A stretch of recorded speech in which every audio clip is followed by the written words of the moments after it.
Hey Spark, so I'm coming along making this video. I'm going to do a few things with this video. I'm going to give you a quick tour of my office space. I actually have multiple offices. And I'm going to talk a little bit about escaping the 9 to 5 and then trading that in for working all the time. And then we're going to talk a little bit just about your hopes and your dreams. So come on into my office and my studio. This is just my office here and my desk, my space. Yeah, you can see I got a lot of stuff going on my desk. My husband is actually in my office today. Woohoo! Mr. Freedom McFly. My book's over here. And I'm actually going to take you into my other office now.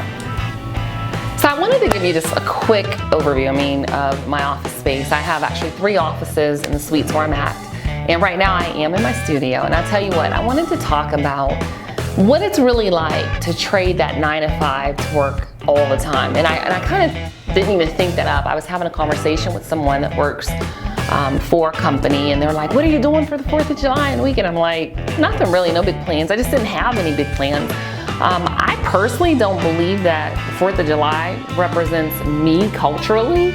If you understand Independence Day, you understand it. You probably could invest a lot of that time working on your hopes and your dreams. So anyways, and she kind of chuckled and was like, oh, I said, I used to work 9 to 5. Now I'm an entrepreneur and I'm a business owner. I work all the time, really. And she's like, oh, you traded the 9 to 5 to work all the time. And I thought, you have to protect your investment. You have to protect your mind. You have to protect yourself from people that just don't understand what you do.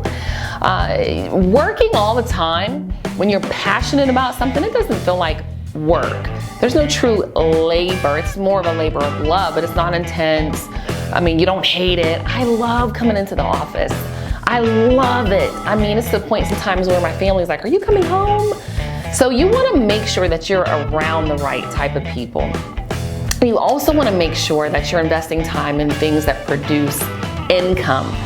Fail fast. There are challenges, and I'll tell you what, I opened up the studio and I decided I wanted to start interviewing people, and literally we have just interviewed dozens and dozens of people, and it's amazing. If you're in Atlanta and you're a professional or author, coach, consultant, entrepreneur, realtor, or speaker, you can come on my show. But you have to think big, and you gotta be around people that think big, and you really don't have to explain who you are, what you're doing to anybody. You really don't. So I just wanted to kind of leave you guys with that.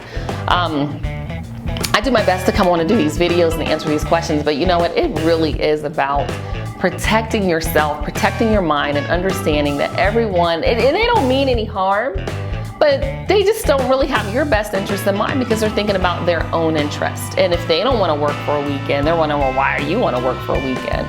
So make sure that you are protecting your investment within yourself. If you want to have a business, if you want to be an entrepreneur, if you want to work all the time, every moment that you're awake, you want to think about that business and how to grow and scale it. Get around people that are serious about building businesses, growing businesses, and scaling businesses, okay? All right, y'all, I'm going to cut this one and keep it a little bit short. I'll see you in the next video.